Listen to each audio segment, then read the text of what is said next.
أما بعد فقد قال الله تعالى في كلامه المجيد وفي فرقانه الحميد أعوذ بالله من الشيطان الرجيم بسم الله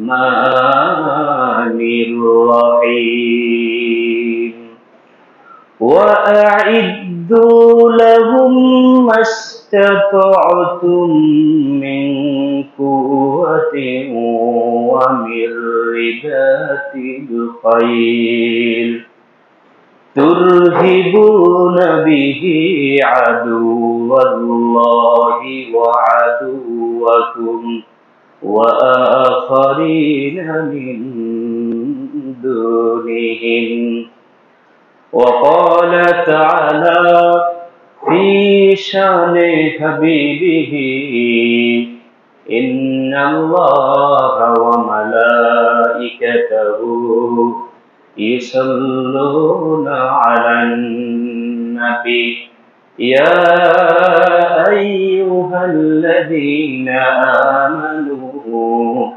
صلوا عليه وسلموا تسليما اللهم صل على سيدنا مولانا محمد وعلى آل سيدنا مولانا محمد بلغ العلا بكماله كشف الدجى بجماله حسنت جميع خصاله صلوا عليه وآله لا إله إلا الله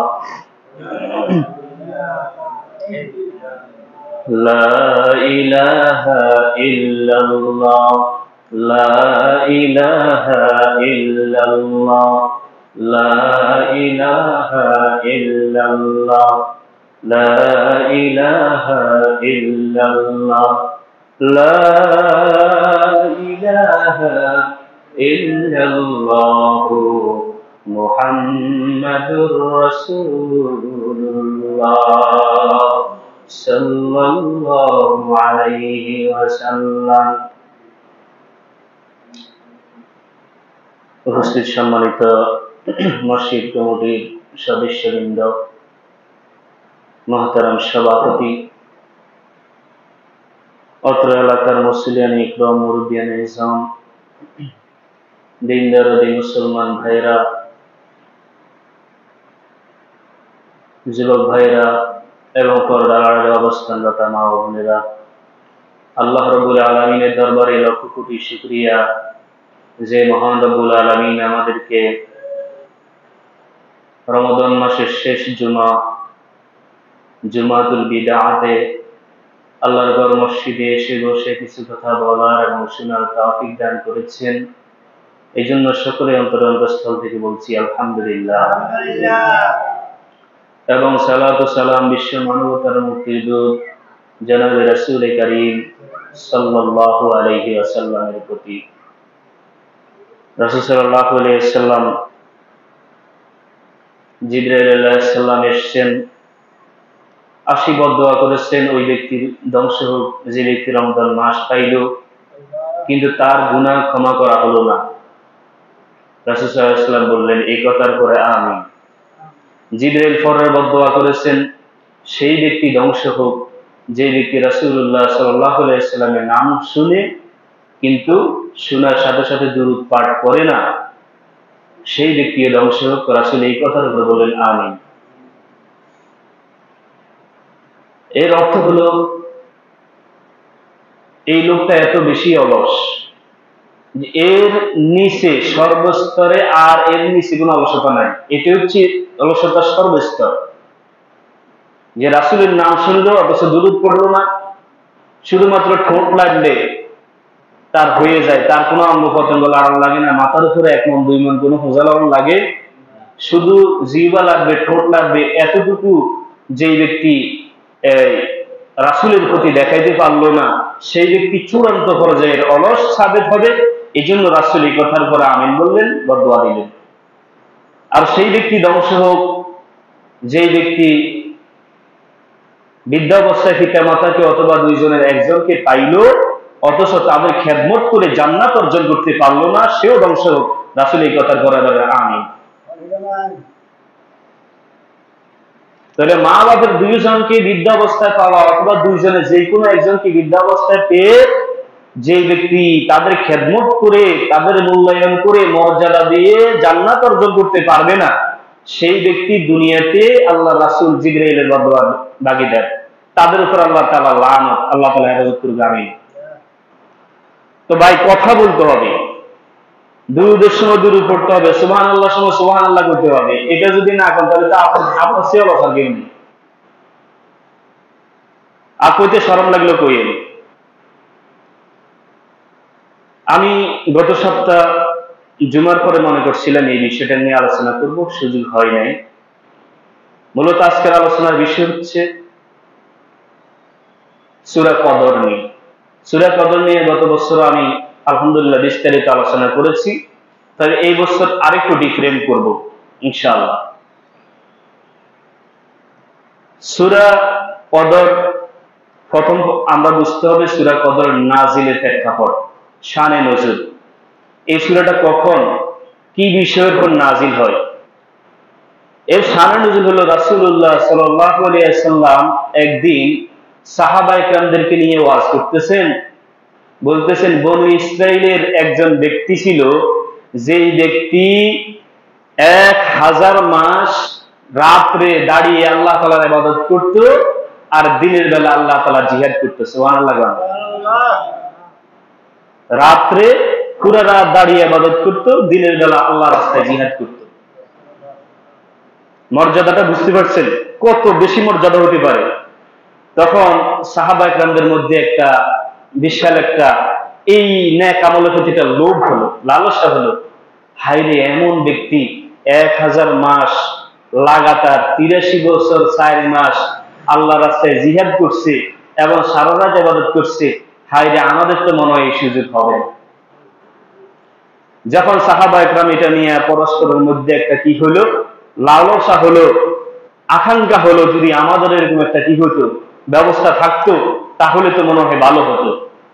তখনই আল্লাহ তাআলা নাজিল করে দিয়েছেন, ইন্না আনজালনাহু ফি লাইলাতিল কদর ওয়া মা আদরাকা মা লাইলাতুল কদর লাইলাতুল কদরি খায়রুম মিন আলফি শাহর তানাজ্জালুল মালাইকাতু ওয়ার রূহু ফিহা والروح فيها بإذن ربهم من كل أمر سلام هي حتى مطلع الفجر।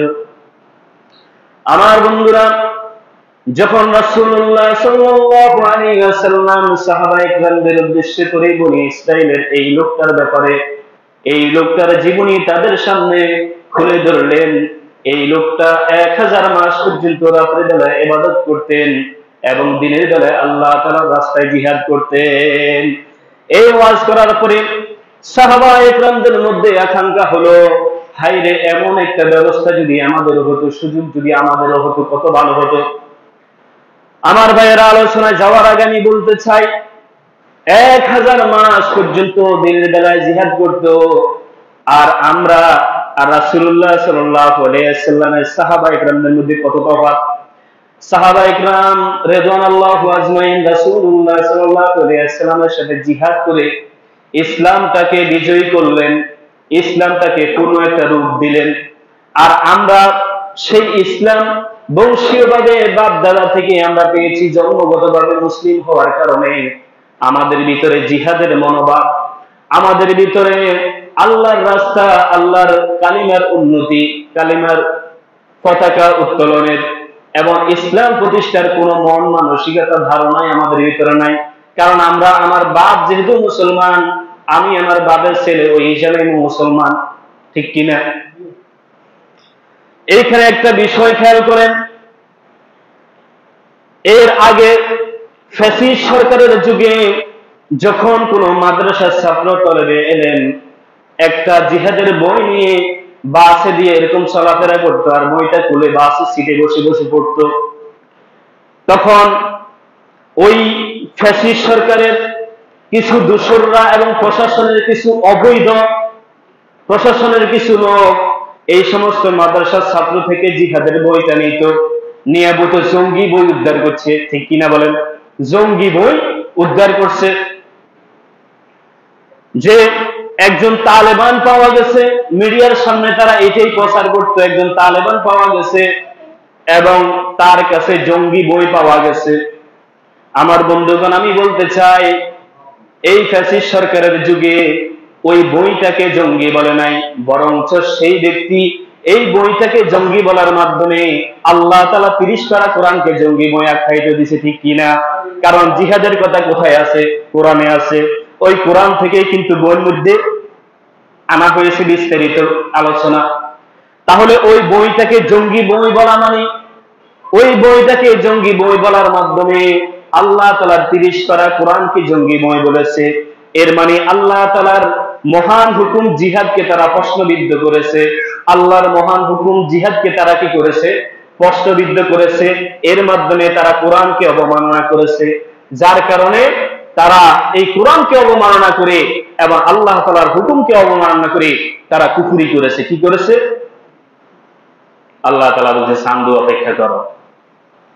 যেই জিহাদের জন্য, যে ইসলামকে প্রতিষ্ঠার জন্য রাসূলুল্লাহ সাহাবায়ে কিরাম 23টা বছর যুদ্ধ জিহাদ করলো, আর সেই জিহাদের বই পড়লে ওই মাদ্রাসার ছাত্রকে তালেবান বলে, ওই জিহাদের বইকে জঙ্গি বলে, তাহলে এটা কি আল্লাহ তাআলার হুকুমের সাথে গাদ্দারি কিনা? কারণ এই হুকুমটা তো কোরআনেই আছে। আমার বন্ধুগণ, এটার সাথে আমি বলতে চাই, আজকে মুসলমানদের ভিতরে জিহাদের মনোভাব না থাকার কারণে, জিহাদের চর্চা না থাকার কারণে, আজকে আপনি ফিলিস্তিনের দিকে যদি তাকিয়ে দেখেন, ফিলিস্তিনের মুসলমানরা বিশ্বের কাছে, মিডিয়ার কাছে এমন ভাবে কান্না করতেছে, এমন ভাবে অসহায়ত্ব দেখা গেছে, এর দ্বারা বোঝা যায় বিশ্বের মুসলমান কত বেশি দুর্বল, ঠিক কিনা? কারণ তারা আমাদের ভাই মুসলমান, তারা যখন মিডিয়ার সামনে বিশ্বের কাছে সাহায্য চায়, এতেই বোঝা যায় মুসলমানরা পৃথিবীতে কতটাই দুর্বল। একমাত্র কারণ কোনটা? একমাত্র কারণ হচ্ছে তাদের ভিতরে জিহাদের মনোভাব নেই এবং জিহাদের চর্চা নেই। এর কারণে আজকে মুসলমান জায়গায় জায়গায় পীড়া খায় এবং মিডিয়ার সামনে যখন তারা সাহায্য চায়, তখন আমাদের লাঞ্ছনা, আমাদের লজ্জা হওয়া দরকার যে আমরা মুসলমান কতটা দুর্বল হয়ে গেছি। আমরা মিডিয়ার সামনে কি করতেছি? আমরা অন্য অন্য কূটনৈতিক রাজনৈতিক সাহায্য আমরা চাইতেছি, কারণ আমরা মুসলমানরা জাতিগতভাবে দুর্বল হয়ে গেছি। আমার বন্ধুগণ, মুসলমানরা যেহেতু দুর্বল হয়ে গেছে, মুসলমানদেরকে ক্ষমতা তৈরি করার জন্য আল্লাহ তাআলা স্বয়ং নিজে আহ্বান করতেছেন। আল্লাহ তাআলা বলতেছেন, ওয়াআইদ্দু লাহুম মাসতাতা'তুম মিন কুওয়াতিন ওয়া মির রিবাতিল খাইল তুরহিবুনা বিহি আদুওয়াল্লাহি ওয়া আদুওয়াকুম ওয়া আখারিনা মিন দুনিহিম। রব্বুল আলামিন বলেন, হে মুসলিমগণ, তোমরা তাদের মোকাবেলার জন্য, তাদের মোকাবেলা মানে ইহুদি, খ্রিস্টান, কাফের, মুশরিক, বিজাতি যত ধর্ম আছে, বিজাতি যত শত্রু আছে, আল্লাহ তাআলা তাদের কথাই বলতেছেন, তোমরা তাদের মোকাবেলা করার জন্য যথাসাধ্য শক্তি তৈরি করো, ক্ষমতা তৈরি করো। কি করো? ক্ষমতা তৈরি করো। এরপর আল্লাহ তাআলা বলেন, এবং অশ্ব ছাউনি প্রস্তুত করো। এখানে অশ্ব ছাউনি বলতে তীর এবং ঘোড়াকে বোঝানো হয়েছে, তীর এবং ঘোড়াকে বোঝানো হয়েছে। কারণ রাসূলুল্লাহ সাল্লাল্লাহু আলাইহি ওয়াসাল্লামের যুগে যুদ্ধ করার একমাত্র হাতিয়ার মাধ্যম ছিল ঘোড়া এবং তীর। কি ছিল? ঘোড়া এবং তীরের মাধ্যমে অনেক দূর থেকে মানুষকে আঘাত করা যায়, কতল করা যায়। এজন্য আল্লাহ তাআলা অশ্ব ছাউনি বলে তীর এবং ঘোড়াকে বুঝিয়েছে। কিন্তু মুফাসসিরিন ইকরাম এই অশ্ব ছাউনি থেকে, শক্তি থেকে ব্যাখ্যা করেছেন যখন যেই যুগে যুদ্ধ করার জন্য যার প্রয়োজন তোমরা তাই কিছু প্রস্তুত রাখো। আমার বন্ধুগণ, এখন বর্তমানে যুদ্ধ করার জন্য কি লাগবে? প্রথম কথা হচ্ছে সৈনিক তৈরি করতে হবে, যেটা রাসূলুল্লাহর যুগেও ছিল। তীর মারার জন্য প্রশিক্ষণ দেওয়া হতো, সৈনিক তৈরি করত। বর্তমানেও সৈনিক তৈরি করা এক নম্বর। দ্বিতীয় হচ্ছে ক্ষমতা তৈরি করার জন্য, তাদের মোকাবেলায় যুদ্ধ করার জন্য দ্বিতীয় যে জিনিস লাগে বর্তমান আধুনিক যুগ, গুলি লাগে। বর্তমান যুগে বোমা লাগে, কামান লাগে, ক্ষেপণাস্ত্র লাগে, মিসাইল লাগে, রকেট লাগে। আল্লাহ তাআলা এই কুওয়াত শব্দ দিয়া বুঝাইলেন যেই যুগে যুদ্ধ করার জন্য যার প্রয়োজন তোমরা মুসলমানরা তাদেরকে প্রতিহত করার জন্য, আল্লাহ তাআলা শত্রুদের বিরুদ্ধে যুদ্ধ করার জন্য সবকিছু প্রস্তুত তোমরা করে রাখো। এরপরে আল্লাহ তাআলা বলতেছেন যা দ্বারা তোমরা আল্লাহর শত্রু এবং তোমাদের বর্তমান শত্রু, আল্লাহর শত্রু মানে মুসলমানদের শত্রু। কাদের শত্রু? মুসলমানদের শত্রু, আল্লাহর শত্রু এবং তোমাদের বর্তমান শত্রুদেরকে যাতে সন্ত্রস্ত রাখতে পারো, দমিয়ে রাখতে পারো, সেই ক্ষমতা, সেই অস্ত্র শস্ত্র, সেই সৈনিক তোমরা ব্যবস্থা করো। তাহলে আল্লাহ তাআলা মুসলিমদেরকে ক্ষমতা তৈরি করার জন্য এবং একটা যুদ্ধ করার জন্য যা যা সামান দরকার, যা যা অস্ত্র শস্ত্র দরকার, সবকিছু আল্লাহ তাআলা মুসলমানদেরকে কি করতে বলছেন? প্রস্তুত রাখতে বলছেন। আমার ভাইরা, আমি আমার মূল আলোচনায় চলে যাব। আর একটা দুইটা কথা বলি। আমি আপনাদেরকে বর্তমানে হয়তো বা বাংলাদেশে মুসলমানদের ভিতরে, মুসলমান দেশের মধ্যে কিছু দল আছে, আওয়ামী লীগ, বিএনপি, জামাত, ইসলামী আন্দোলন, খেলাফত মজলিস, হেফাজত ইসলাম, কিন্তু সবাই তো মুসলমান নাকি? মুসলমান হিসেবে আমরা ইফতিরাক করা যাবে না। মূল মুসলমানদের যে তাওহীদ, তাওহীদের জায়গাটা আমাদের এক থাকতে হবে। ওই তাওহীদের জায়গাটা যদি আমরা কি করি, পথ ভুলে যাই, ওই জায়গাটা থেকে যদি আমরা সরে যাই, তাহলে কিন্তু আমরা মুসলমান থাকবো না। কারণ মুসলমানদের ভিতরে দলাদলি করা, ভাগাভাগি করা, এটা সম্পূর্ণই হারাম। কিন্তু ইখতিলাফ, বিভিন্ন বিষয়ে মতানৈক্য হবে, বিভিন্ন জনের বিভিন্ন মত থাকতে পারে, সেটা ভিন্ন কথা। তো আমরা যেহেতু সবাই মুসলমান, বর্তমানে ক্ষমতা তৈরি করার জন্য একজন মুসলিমের কি কি করা উচিত, আমি আপনাদেরকে তিনটা মাধ্যম বলি। একজন মুসলিম নেতা হিসেবে, বিশেষ করে মুসলিম নেতা যারা, ইসলামী আন্দোলন যারা করে, তারা ক্ষমতা তৈরি করতে হলে তিনটা জিনিস তাদেরকে ফলো করতে হবে। এক, প্রতিদিন মসজিদে যখন নামাজ পড়তে যাবে, 5 ওয়াক্ত নামাজ পড়তে কোথায় যাবে? মসজিদে যাবে। মসজিদে গেলে প্রত্যেক দিন অন্তত কমপক্ষে একজন নতুন মানুষের সাথে পরিচিত হওয়া। কি হওয়া? একজন নতুন মানুষের সাথে প্রতিদিন পরিচিত হওয়া এবং তার সাথে কথা বলে তার বিষয়টা বুঝে যেই কোনো ভাবে তাকে সাহায্য করার চেষ্টা করা। কথা কি বুঝছেন? একজন ইসলামী আন্দোলন যারা করে তাদের জন্য এটা সবচেয়ে বেশি কার্যকরী। তবে আমি মনে করি এটা সমস্ত মুসলমানদের কাজ হওয়া দরকার। তাহলে সে কি করলো? প্রথমত প্রত্যেক দিন একজন করে নতুন মানুষের সাথে নামাজের পরে সে পরিচিত হলো। দ্বিতীয়, তার সাথে কথা বলে তার কোনো দুর্বল সাইড থাকলে তাকে কোনোভাবে পরামর্শ দিয়ে, অর্থনৈতিকভাবে চাকরি দিয়ে, বাকরি দিয়ে তাকে সাহায্য করার চেষ্টা করা। এটা হচ্ছে 2 নম্বর। 3 নম্বর হলো ইসলামী আন্দোলনের জন্য, ইসলাম প্রতিষ্ঠা করার জন্য খুব বেশি খরচ করতে হবে। কি করতে হবে? খরচ করতে হবে, ব্যয় করতে হবে। আপনারা জানেন খ্রিস্টান মিশনারি গুলা, ইহুদি মিশনারি গুলা, এরপরে শিখ মিশনারি, বিধর্মী যত মিশনারি গুলা আছে, তারা তাদের মিশন বাস্তবায়ন করার জন্য হাজার হাজার কোটি টাকা সারা ওয়ার্ল্ডে তারা খরচ করে শুধুমাত্র ব্যানারের মধ্যে। কোথায়? তারা তাদের সাইনবোর্ডটার পিছনে কোটি কোটি টাকা খরচ করে। আর আমরা মুসলমানরা ইসলামের জন্য আন্দোলনের জন্য দিব তো দূরের কথা, আমরা মসজিদের তারাবির চাঁদা পর্যন্ত দিই না, আমরা মসজিদের মাসিক বেতন পর্যন্ত দিই না।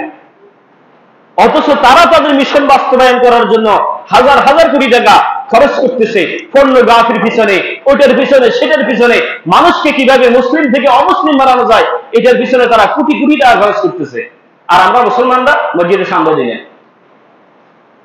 বড় হতাশার বিষয়, তারা ইনকাম করেই শুধুমাত্র তাদের মিশন চালু করার জন্য, মিশন বাস্তবায়ন করার জন্য তারা ইনকাম করে, চাকরি করে।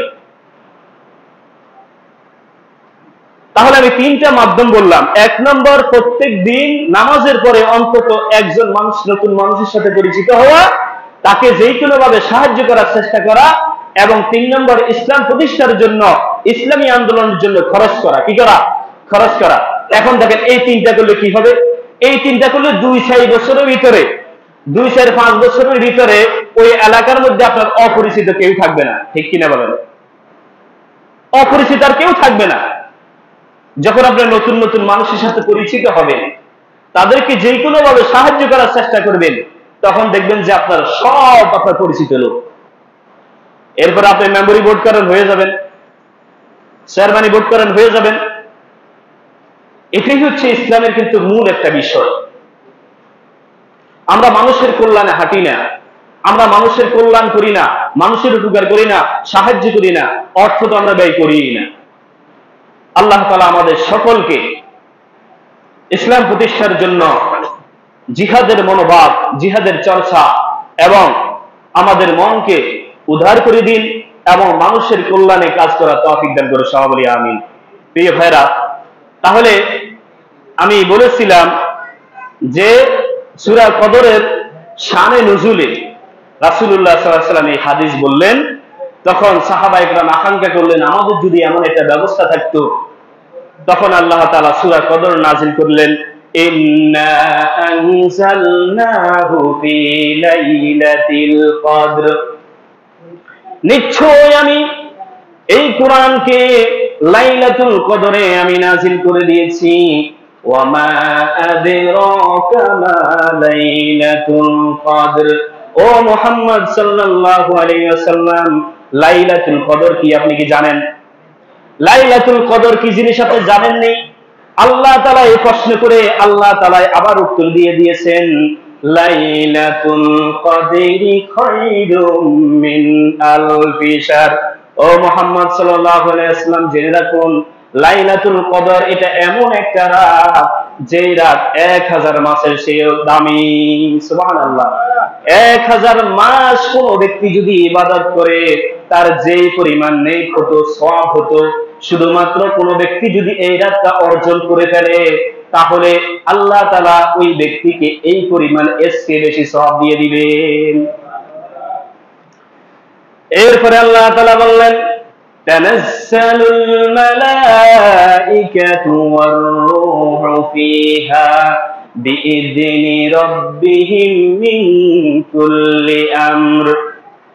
এই রাতে আল্লাহ তাআলার ফেরেশতা জিবরাইল, আল্লাহ তাআলার নূরের অগণিত ফেরেশতা নিয়ে আসমান থেকে জমিনের মধ্যে নাজিল হয়। কি হয়? নাজিল হয়। কেন নাজিল হয়? আল্লাহ তাআলার সমস্ত নির্দেশ, আল্লাহ তাআলার সমস্ত হুকুম পালন করার জন্য। অর্থাৎ 1 বছরে মানুষের ভাগ্যের মধ্যে যে জিনিসগুলা আছে, বিশেষ করে ভালো ভালো ভালো জিনিস যেগুলা মানুষের তকদিরের মধ্যে আল্লাহ তাআলা লিখে রেখেছেন, ফেরেশতারা এই রাত্রে নেমে তারা তাদের সমস্ত কাজগুলা বাস্তবায়ন শুরু করে দেন। সুবহানাল্লাহ। 1 বছরের তকদিরে আল্লাহ তাআলা আমার আপনার ভালো যা রেখেছেন, যত ভালো আমাদের তকদিরে আছে, ফেরেশতারা এই রাত্রিতে আল্লাহ তাআলার হুকুমে সমস্ত ফেরেশতারা এরকম এই কাজগুলা, এই তকদিরগুলো আমাদের মধ্যে বন্টন করা শুরু করে দেন। সুবহানাল্লাহ। এরপরে আল্লাহ তাআলা বলেন, সালামুন হিয়া হাত্তা মাতলাইল ফজর, এবং এই রাত্রিতে শান্তি, সাকিনা ততক্ষণ পর্যন্ত নাজিল হতে থাকে যতক্ষণ পর্যন্ত ফজর না হয়। অর্থাৎ ফজর উদিত হওয়া পর্যন্ত এই রাত্রে শান্তি, সাকিনা আসমান থেকে বর্ষণ হইতেই থাকে। সুবহানাল্লাহ। তাফসীর কিন্তু এখনো শুরু করিনি, অল্প কিছু তাফসীর বলি দিই আমি। প্রথম কথা হলো কদর শব্দের অর্থ আমাদের বুঝতে হবে। কদর শব্দের 10টা অর্থ আছে, আমি 3টা বলি আপনাদেরকে। কদর শব্দের প্রথম অর্থ হচ্ছে ভাগ্য। কিয়া? ভাগ্য। যেহেতু আল্লাহ তাআলা এক বছরে মানুষের তকদিরের ভালো যে সমস্ত জিনিসগুলো আছে সেগুলা বন্টন করে থাকেন, এই জন্য এই কদর হচ্ছে ভাগ্যরাত। কি রাত? ভাগ্যরাত। আমার বন্ধুগণ, কদরের দ্বিতীয় অর্থ হলো মর্যাদা। কদরের দ্বিতীয় অর্থ হচ্ছে সম্মান, মর্যাদা। যেহেতু আল্লাহ তাআলা এই লাইলাতুল কদরের রাত্রিতে আল্লাহ তাআলা এই কোরআন নাযিল করেছেন, বলে সমস্ত ফেরেশতারা আসমান থেকে জমিনের মধ্যে নেমে সমস্ত ফেরেশতারা এই কোরআনের বার্ষিকী আনন্দ ঈদ উদযাপন করেন। সুবহানাল্লাহ। এই লাইলাতুল কদরে যেহেতু কোরআন নাযিল হয়েছে, তাহলে আরেক লাইলাতুল কদর কি হবে? কোরআনের বার্ষিক পূর্তি হবে। কি হবে? কোরআনের 1 বছর পূর্তিতে ফেরেশতারা দুনিয়াতে এসে ওই 1 বছর পূর্তির ঈদ উদযাপন করে। সুবহানাল্লাহ। এরপরে মুফাসসিরিন ইকরাম বলেছেন মর্যাদা অর্থ হলো যেই সমস্ত মানুষদের লাইলাতুল কদরের আগে কোনো সম্মান ছিল না, কোনো মর্যাদা ছিল না, আল্লাহ তাআলা এই লাইলাতুল কদরের মাধ্যমে ওই ব্যক্তিগুলোকে আল্লাহ সম্মান দান করে। আমার কোনো সম্মানের আগে ছিল না, যদি লাইলাতুল কদর আমি অর্জন করতে পারি তাহলে এই রাতের মাধ্যমে আল্লাহ তাআলা আমাকে সম্মানিত করে দিবে। সুবহানাল্লাহ। দরকার আছে নি সম্মান? মর্যাদা দরকার আছে না নাই? এরপরে এই কদরের 3 নম্বর অর্থ হলো সংকুচিত, সংকীর্ণতা, সংকীর্ণ। হুজুর এটার অর্থ কি? এটা আবার কোনটা? বিষয়টা হলো আল্লাহ তাআলার হুকুমে সমস্ত ফেরেশতারা, কিছু ফেরেশতারা আছে আসমান বহন করে থাকে। আল্লাহ তাআলা তাদেরকে বলে তোমাদেরকে আজকে এটা বাদ, এই কাজ তোমরা বাদ দিয়ে তোমরা জমিনের মধ্যে চলে যাও। অর্থাৎ সমস্ত ফেরেশতাদের যে কাজগুলো নির্ধারিত ছিল আল্লাহ তাআলা তাদেরকে অনুমতি দিয়া, ছুটি দিয়া আল্লাহ তাআলা দুনিয়াতে পাঠায়। রাসূলুল্লাহ সাল্লাল্লাহু আলাইহি ওয়াসাল্লাম বললেন লাইলাতুল কদরের মধ্যে জমিনের মধ্যে এত ফেরেশতা আসে যে দুনিয়ার সমস্ত বালুকণা পরিমাণ ফেরেশতা এরকম দুনিয়াতে চলে আসে। সুবহানাল্লাহ। দুনিয়াতে যত বালুকণা আছে এই পরিমাণ ফেরেশতা আসমান থেকে নেমে আসে, ফলে পুরা জমিনটা সংকুচিত হয়ে যায়, পুরা জমিনটা সংকীর্ণ হয়ে যায়, ফাঁকা জায়গা বলতে আর কিছু থাকে না। সুবহানাল্লাহ। জমিনের মধ্যে ফাঁকা জায়গা আর কিছু থাকে না, পুরা জমিনটা সংকীর্ণ হয়ে যায়। এবং মুফাসসির বলছে এই সংকীর্ণ হওয়ার কারণে ওই দিন শয়তান এই মানুষের ভিতরে ঢুকার ফাঁকা জায়গাটাও পায় না। সুবহানাল্লাহ। এতটা সংকুচিত হয়ে যায়। তাহলে আমরা 3টে অর্থ বুঝতে পারলাম। কদর মানে ভাগ্য, কদর মানে মর্যাদা, কদর মানে সংকীর্ণতা বা সংকুচিত। 3টা ব্যাখ্যা আমি বললাম। এবার খেয়াল করেন, আমরা সবাই জানি যে শবে বরাত যেটা আছে সেটা রাসূলুল্লাহ নির্ধারিত করে দিয়েছেন যে এটা হচ্ছে শাবান মাসের অর্ধ রজনী। কিন্তু লাইলাতুল কদরটা কিন্তু কি করেন নাই? নির্দিষ্ট করেন নাই। এই ব্যাপারটা আমি আগে আপনাদেরকে বলবেন। এখানে মূল বিষয় হলো একদিন রাসূলুল্লাহ সাল্লাল্লাহু আলাইহি ওয়াসাল্লাম মসজিদে নববীতে নামাজ পড়ে তিনি লাইলাতুল কদর দেখলেন। কি করলেন? লাইলাতুল কদরটা দেখলেন, তার মানে তাকে জানাই দেওয়া হলো।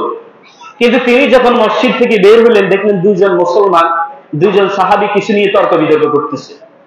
ওই তর্ক বিতর্ক সুলাহ করার জন্য, সমাধান করার জন্য রাসূল সেখানে যখন তাদের মধ্যে সমাধান করতে গেলেন, এই ফাঁকে লাইলাতুল কদরটা রাসূল সাল্লাল্লাহু আলাইহি ওয়াসাল্লামকে বলিয়ে দিলেন।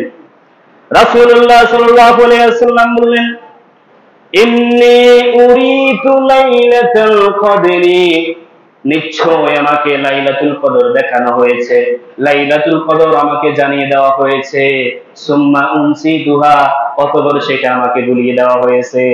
সুবহানাল্লাহ। এখন আমার ভাইরা প্রশ্ন, ওই 2জন মুসলমানের কারণে, ওই 2জন সাহাবার কারণে আমরা কি এমন একটি রাত হারিয়ে ফেললাম এমন একটি রাত নির্দিষ্ট করা থেকে, এমন একটি রাতের বরকত থেকে আমরা বঞ্চিত হলাম কিনা? আমার ভাইয়েরা, ব্যাপারটা এরকম না। এটা আল্লাহ তাআলার মূলত একটা কুদরত ছিল, আল্লাহ তাআলার একটা রহস্য ছিল। মূলত এই ভুলে যাওয়ার মধ্যে আমাদের জন্য খয়ের আছে, আমাদের জন্য বরকত আছে। কিভাবে সেটার ব্যাখ্যা আমি করি। এখন আপনি প্রশ্ন করতে পারেন যে ভুলে যেহেতু গিয়েছে এই দুইজন মুসলমানের কারণে, তাহলে তো এই দুইজন মুসলমানের অপরাধের কারণে আমরা লাইলাতুল কদর জানা থেকে বঞ্চিত হলাম। এই হাদিসের ব্যাখ্যায় আল্লামা শাওকানী রাহিমাহুল্লাহ তার কিতাবে এবং আল্লামা জাওজি রাহিমাহুল্লাহ তার তাফসীরে কাবীরের মধ্যে এই হাদিসের ব্যাখ্যা এনেছেন। তিনি বলেন, একদিন রাসূলুল্লাহ সাল্লাল্লাহু আলাইহি ওয়াসাল্লাম এক ব্যক্তিকে নামাজের সময় ঘুমাতে দেখলেন। খেয়াল করেন, এক ব্যক্তিকে রাসূলুল্লাহ সাল্লাল্লাহু আলাইহি ওয়াসাল্লাম দেখছেন নামাজের সময় ঘুমাইতেছে। তখন রাসূলুল্লাহ সাল্লাল্লাহু আলাইহি ওয়াসাল্লাম আলী রাদিয়াল্লাহু তাআলা আনহুকে ডাকলেন, আলী এদিকে আসো, এই লোকটাকে নামাজের জন্য জাগিয়ে দাও। তখন আলী রাদিয়াল্লাহু তাআলা আনহু ওই লোকটাকে নামাজের জন্য জাগিয়ে দিলেন। কিন্তু জাগিয়ে দিয়ে রাসূলের কাছে এসে বললেন, ইয়া রাসূলুল্লাহ, নেক কর্ম, নেক কাজ, কোন নেক কাজ যদি সামনে আসে আপনার আগে কখনো আমরা করতে পারি না। এটা যদি একটা নেক কর্ম হয়ে থাকে তাহলে এই কাজটা তো আপনিও করতে পারতেন, এই লোকটাকে ঘুম থেকে তো আপনিও জাগাই দিতে পারতেন, আমাকে কেন বললেন? কথা কি বুঝছেন? কারণ নেক কাজে রাসূলের সাথে প্রতিযোগিতা করি কেউ কখনো পারতো না। কারণ নেক কাজে তো আমরা প্রতিযোগিতা কখনো পারি না। এই লোকটাকে ঘুম থেকে আপনি জাগাইতে পারতেন, আমাকে কেন বললেন? তখন রাসূলুল্লাহ সাল্লাল্লাহু আলাইহি ওয়াসাল্লাম বললেন, ও আলী শুনো, এই লোকটাকে যদি আমি জাগাইতে যাইতাম আর এই লোকটা নিজে বিরক্তি বোধ করে আমার হাতকে সরিয়ে দিত, আমার কথাকে অমান্য করত, তাহলে এই ব্যক্তিটা করত কুফরি, কুফরি করার কারণে এই ব্যক্তিটা কাফের হয়ে যেত। কারণ কে? সাইয়্যিদুল মুরসালিন তোমাকে ঘুম থেকে ডাকছে নামাজের জন্য, কিন্তু সে কি করে না? যদি আল্লাহ রাসূলকে সরিয়ে দেয়, বিরক্তি বোধ করে, তাহলে তার জন্য এটা কুফরি হবে। এই জন্য আর আলী তুমি জাগিয়ে দিতে গেলে সেই ব্যক্তি যদি তোমাকে সরিয়ে দেয় অথবা বিরক্তি বোধ করে, তাহলে তার জন্য এটা হবে শুধুমাত্র একটা অলসতা। কি হবে? একটা অলসতা সাব্যস্ত হবে। আর আমি রাসূলকে যদি ফিরিয়ে দেয় তাহলে তার জন্য এটা কুফরি হবে। প্রিয় ভাইরা, বিষয়টা বুঝেন, এখান থেকে আমি বলতেছি। এখানে মূল বিষয়টা হলো আল্লাহ তাআলা এই লাইলাতুল কদরটা যদি আমাদেরকে নির্দিষ্ট করে দিতেন, গোটা পৃথিবীর মানুষ দুই ভাগে ভাগ হইত। কয় ভাগে? এক ভাগ মানুষ জানা সত্ত্বেও কি করত? অলসতা করত। কারণ 5 ওয়াক্ত নামাজ যে ফরজ আমরা জানি কি জানি না, কিন্তু 5 ওয়াক্ত নামাজ কি আমরা পড়ি? ঠিক তেমনি ভাবে লাইলাতুল কদরটাও যদি আল্লাহ তাআলা জানিয়ে দিতেন, আমাদের মধ্যে কিছু মানুষ এটাকে বলতো, আজকে অলসতা লাগে, আজকে কষ্ট লাগে, আজকে পালন করবো না, এইভাবে অলসতা দেখাইতো লাইলাতুল কদরের দিন। ঠিক কি না? রাসূলুল্লাহ সাল্লাল্লাহু আলাইহি ওয়াসাল্লাম বললেন, যেহেতু লাইলাতুল কদর এটা 1000 মাসের চেয়েও দামি, 1000 মাসের চেয়ে সেরা, তাহলে এই লাইলাতুল কদরকে নাফরমানি করলে, সেটাকে অলসতা দেখালে না, এটা না পালন করলে তার গুনাহটাও সেরকম বড়ই হতো। আল্লাহ তাআলা সেই গুনাহ থেকে বাঁচানোর জন্য আমি মুহাম্মদ সাল্লাল্লাহু আলাইহি ওয়াসাল্লামকে প্রথমে জানিয়ে দিলেন, এরপরে আল্লাহ তাআলা আমার থেকে সেটা ভুলিয়ে দিলেন। কেন? কারণ সেটা জানলে অলসতা করতো, যেরকম 5 ওয়াক্ত নামাজের নাম অলসতা করে। দ্বিতীয় কারণ হলো কিছু সংখ্যক মানুষ লাইলাতুল কদরের দিন তার ভাগ্য তালাশের জন্য লাইলাতুল কদরের দিন ইবাদত করত, আর পুরা বছর কোনো ইবাদত করত না, মসজিদের ধারে কাছেও আসতো না। তাহলে এই দুইটা মুসিবত থেকে আল্লাহ তাআলা আমাদেরকে বাঁচিয়ে আল্লাহ তাআলা আমাদের উপর রহম করেছে। এই দুইটা নাফরমানি আমাদের থেকে হতো, এই বিধায় আল্লাহ তাআলা আমাদেরকে এটা থেকে রক্ষা করেছেন। লাইলাতুল কদরটা আল্লাহ তাআলা আবার গোপন করে দিয়েছেন। তাহলে এখানে হতাশ হওয়ার কোনো কারণ নাই। তবে রাসূলুল্লাহ সাল্লাল্লাহু আলাইহি ওয়াসাল্লাম সম্ভাব্য যে বিষয়গুলো বলেছেন, যে তোমরা লাইলাতুল কদর রমজানের শেষ দশকে তালাশ করো, হাদিস বুখারী মুসলিম, তোমরা লাইলাতুল কদর রমজানের শেষ দশকের বেজুদ রাত্রিতে তালাশ করা, হাদিস বুখারী মুসলিম, এগুলা সম্পূর্ণ সহিহ হাদিস। আপনি রমজানের শেষ দশকেও তালাশ করবেন, রমজানের শেষ দশকের বেজুদ রাত্রিতে একটু বেশি করে মেহনত করবেন, তাহলে ইনশাআল্লাহ আল্লাহ তাআলা আমাকে আপনাকে লাইলাতুল কদর নসিব করে দিবেন। দ্বিতীয় আমার ভাইরা, এই সূরার মধ্যে ৬০টা শব্দ সবচেয়ে বেশি দামি। একটা হচ্ছে কদর। এই কদরটা এতটা দামি যে লাইলাতুল কদরের দিন আল্লাহ তাআলা মানুষের সমস্ত ভালো জিনিস মানুষের কাছে বন্টন করে দেয়। মানুষ এই বছরের মধ্যে ভালো ভালো কি অর্জন করবে, ভালোবাসে কি খাবে, কি করবে, আল্লাহ তাআলা এই রাতে সবগুলা এই এক বছরের জন্য বান্দার মধ্যে আল্লাহ তাআলা কি করে দেন, বন্টন করে দেন। তবে আমার ভাইরা, এখানে লক্ষণীয় বিষয় হলো আল্লাহ তাআলা বললেন লাইলাতুল কদর এটা 1000 মাসের চেয়েও উত্তম, 1000 মাসের চেয়েও দামি। এইখানে আমি আপনি পড়ে আছি এক বছরের ভাগ্য নিয়ে, কিন্তু আল্লাহ তাআলা আমাকে আপনাকে গোটা 83 বছরের একটা জিন্দেগি দিতে চান। সুবহানাল্লাহ। মূলত বিষয় হলো মুহাম্মাদুর রাসূলুল্লাহ সাল্লাল্লাহু আলাইহি ওয়াসাল্লামের পর থেকে মানুষের গড় হায়াত হয় 80 থেকে 83 বছর, 80 থেকে 85 বছর, 80 থেকে 90 বছর।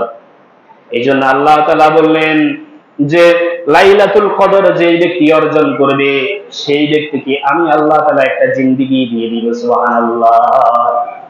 আর আমি আপনি পড়ে আছি লাইলাতুল কদর তালাশ করে আমরা এক বছরের ভাগ্য পরিবর্তন নিয়ে, কিন্তু আল্লাহ তাআলা আমার আপনার ভাগ্যের পরিবর্তন করতে চায় একটা জিন্দেগির 83 বছর 4 মাসে। চিন্তা করেন আপনি। এই জন্য আল্লাহ তাআলা আমাদেরকে 83 বছর 4 মাসের একটা জিন্দেগি ইবাদত করলে যে সওয়াব হতো, আল্লাহ তাআলা সেই সওয়াব আমাদেরকে অর্জন করার তৌফিক দান করুন। এবং আমাদের হাতে হয়তো 2-3টা দিন আছে, 2-3টা রাত আছে, তবে এমন কিছু বিষয় আছে মানুষ গোটা মাস বিভোর হয়ে ঘুমে, অলসতায়, চাকচিক্যতায়, মোহে, লালসায় পড়ে আছে। কিছু কিছু মানুষকে আল্লাহ তাআলা এমন রহমত করবে, আল্লাহ তাআলা তাদের ভালো চাই, মঙ্গল চাই দিলে তাদের মনের মধ্যে এমন কিছু ঢেলে দিবে রমজানের শেষ মুহূর্তে, হাইরে রমজান তো শেষ হয়ে যাচ্ছে, কিছুই তো করলাম না। এই মনোভাব যখন আপনার ভিতরে আসবে, আপনার জন্যই এই শেষ রাত, চাঁদ রাত পর্যন্ত আপনার জন্য সুযোগ আছে। সুবহানাল্লাহ। চাঁদ রাত পর্যন্ত বলে গোটা মাসের মধ্যে আল্লাহ তাআলা যতজন মানুষকে জাহান্নাম থেকে মুক্ত করেছিল, বলে শুধু চাঁদ রাত্রে আল্লাহ তাআলা ওই গোটা মাসের চেয়েও বেশি মানুষকে জাহান্নাম থেকে মুক্ত করে দেয়। তাহলে আমরা অনেকেই আছি অলসতায়, লোভ লালসায়, দুনিয়ার তামাশায়, কাজকর্মে বিভোর, ঘুম ভাঙার পরে আমার মনে হলো ভাই রে, এত কল্যাণকর একটি বরকতময় একটি মাস চলে গেল, কিছুই তো করলাম না। আহারে, যদি সুযোগ পাইতাম তাহলে অন্তত একদিন হলেও করতাম। তাদের জন্য সুযোগ আছে। কি আছে? সুযোগ আছে। প্রিয় ভাইরা, চাঁদ রাতে তো আমরা এত বেশি ব্যস্ত থাকি, ব্যবসায়ী, কাস্টমার সবাই রাতের 12টা 1টা, পুরুষ মহিলা সবাই যাই মার্কেট করি, কিন্তু আল্লাহ তাআলা বলছেন যে এই রাত্রে আমি গোটা রমজান মাসে যত মানুষকে জাহান্নাম থেকে মুক্তি দিছি, শুধু এই রাতে তার চেয়ে বেশি মুক্তি দিব। শুধুমাত্র আপনি চাইবেন, আপনার চেষ্টা। আল্লাহ কইছে যেই চেষ্টা করে তাকেই কিন্তু এই রমজান মাসের উসিলা, তাকেই কিন্তু আল্লাহ তাআলা মাফ করে দিবে। আল্লাহ তাআলা শুধু আমার আপনার চেষ্টাটা চাই। কোন মতে বান্দা কোনো চেষ্টা করেনি, করলেও সাচ্ছে। এই জন্য চাঁদ রাত পর্যন্ত কিন্তু আমাদেরকে মূল্যায়ন করতে হবে, মর্যাদা দিতে হবে, কদর করতে হবে। তাহলে আল্লাহ তাআলার থেকে আমরা এই রাত, এই মর্যাদা অর্জন করার আমাদের সুযোগ থাকবে। আল্লাহ তাআলা আমাদেরকে আমল করার তৌফিক দান করুন।